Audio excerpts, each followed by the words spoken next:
Praise the lord. యేసునామమే జయము. మన రక్షకుడు, మన విమోచకుడైన యేసుక్రీస్తు అతి పరిశుద్ధమైన నామంలో అందరికీ వందనాలు. చిన్న ప్రార్థన ద్వారా రాత్రికాల వాక్య భాగం ధ్యానించుకుందాము. పరిశుద్ధుడా, మహాగణుడు దేవ యేసయ్య, సర్వాధికారినైనా మీకే వేలాది వందనములు, కృతజ్ఞత స్తుతి స్తోత్రం చెల్లించుకుంటున్నాను దేవ రాత్రికాల సమయంలో ప్రభువా వాక్య భాగం ధ్యానిస్తుండగా వాక్య భాగం అర్థమవునట్లు సహాయం చేసి మీ కృపలో బలపరిచి మీకు మాదిరిగా మమ్మల్ని నడిపించమని చిన్న ప్రార్థన ప్రభువుకు యేసుక్రీస్తు అతి పరిశుద్ధమైన నామములో అడిగి వేడుకుంటున్నాను తండ్రి. Amen amen. మత్తయి సువార్త 25వ అధ్యాయం 31వ వచనము.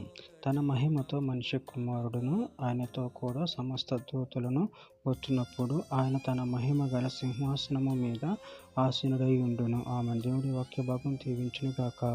ప్రభునందు ప్రియులారా, ఇక్కడ వాక్య భాగాన్ని గమనించినట్లయితే తన మహిమతో మనిషి కుమారుడును ఆయనతో కూడా సమస్త దూతలను వచ్చినప్పుడు ఆయన తన మహిమ గల సింహాసనము మీద ఆసీనుడై ఉండును.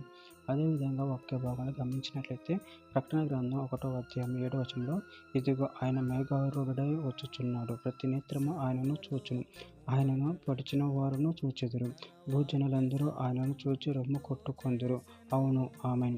కీర్తన గ్రంథం 9వ అధ్యాయం 7వ వచనం, యెహోవా శాశ్వతముగా సింహాసీనుడై ఉన్నాడు, న్యాయము తీర్చుటకు ఆయన తన సింహాసనము స్థాపించి ఉన్నాడు. ప్రకటన గ్రంథం 3వ అధ్యాయం 21వ వచనం, నేను జయించి నా తండ్రితో కూడా ఆయన సింహాసనం నందు కూర్చుండి ఉన్న ప్రకారము జయించువను నాతో కూడా నా సింహాసనం నందు కూర్చుండనిచ్చేదను. ప్రసంగి గ్రంథం 12వ అధ్యాయం 14వ వచనం, గూఢమైన ప్రతి అంశమును గూర్చి దేవుడు విమర్శ చేయనప్పుడు ఆయన ప్రతి క్రియను అది మంచిదే కానీ చెడ్డదే కానీ తీర్పులోనికి తీర్చును.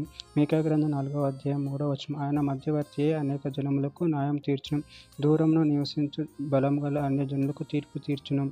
వారు తమ ఖడ్గమును నాగటి నొక్కులుగాను తమ ఈటెలను మంచు కత్తులుగాను సాగగొట్టుదురు. జనము మీదికి జనమును ఖడ్గము ఎత్తక ఉండును, యుద్ధం చెయ్యి నేర్చుకొనుట జనులు ఇక మానివేత్తురు.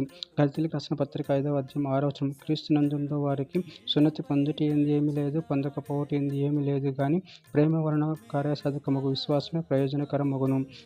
చివరిగా ఒక మాట, తీతుకు రాసిన పత్రిక 2వ అధ్యాయం 13వ వచనం, అనగా మహాదేవుడును మన రక్షకుడునైన యేసుక్రీస్తు మహిమ యొక్క ప్రత్యక్షత కొరకు ఎదురు చూచుచు ఈ లోకంలో స్వస్థ బుద్ధితోనూ నీతితోనూ భక్తితోనూ బ్రతుకుచుండవలెనని మనకు బోధించుచున్నది.